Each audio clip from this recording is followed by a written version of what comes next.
Bonjour Olivier, Bonjour Margot, merci d'être avec nous. merci de l'invitation. On va commencer par revenir un petit peu sur ces 2 années très particulières que le marché du corporate vient de vivre.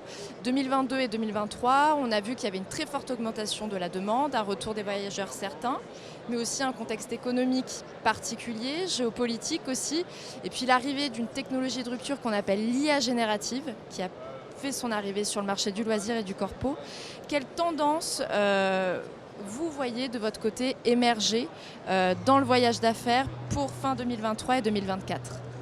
Effectivement, comme le disait Margot, depuis la fin du Covid, l'évolution du voyage d'affaires a pas mal évolué. Il y a eu une très forte croissance, bien évidemment post-crise, et aujourd'hui il y a une tendance à la stabilisation. Par contre, il y a le mode de consommation et le mode de réservation des voyageurs a aussi changé. Ils voyagent de manière plus utile, plus raisonnée aussi, avec notamment les enjeux RSE.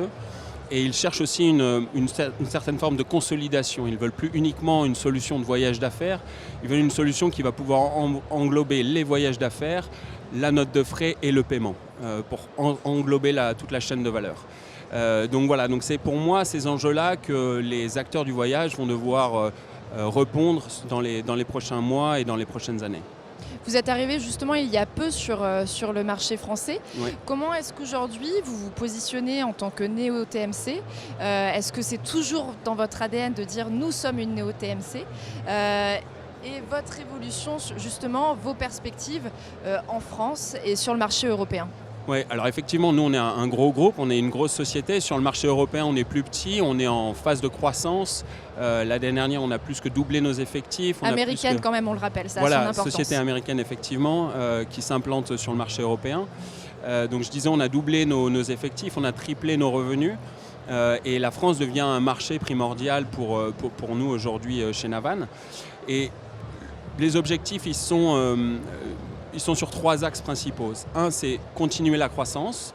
Donc c'est vrai qu'on veut continuer cet effort d'investissement qu'on a fait et continuer à grossir, à gagner de la part de marché. Le deuxième aspect, c'est la fidélisation de nos clients. Donc c'est pour ça qu'on est en train de renforcer nos équipes account management et on renforce aussi la partie customer service où on recrute des travel agents pour le marché français qui seront basés dans nos bureaux. Et le troisième, c'est bien évidemment le support sur l'innovation et la constante, je dirais, investissement sur ces nouveaux produits. Donc sur la partie RSE, on en parlait tout à l'heure, mais c'est vrai que c'est important de pouvoir accompagner nos clients sur leurs challenges respectifs.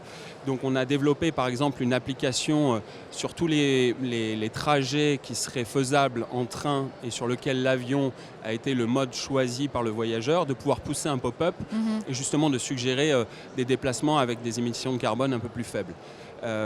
L'autre aspect, c'est sur la partie travel pure et NDC, on vient de lancer notre 10e connexion avec une compagnie aérienne.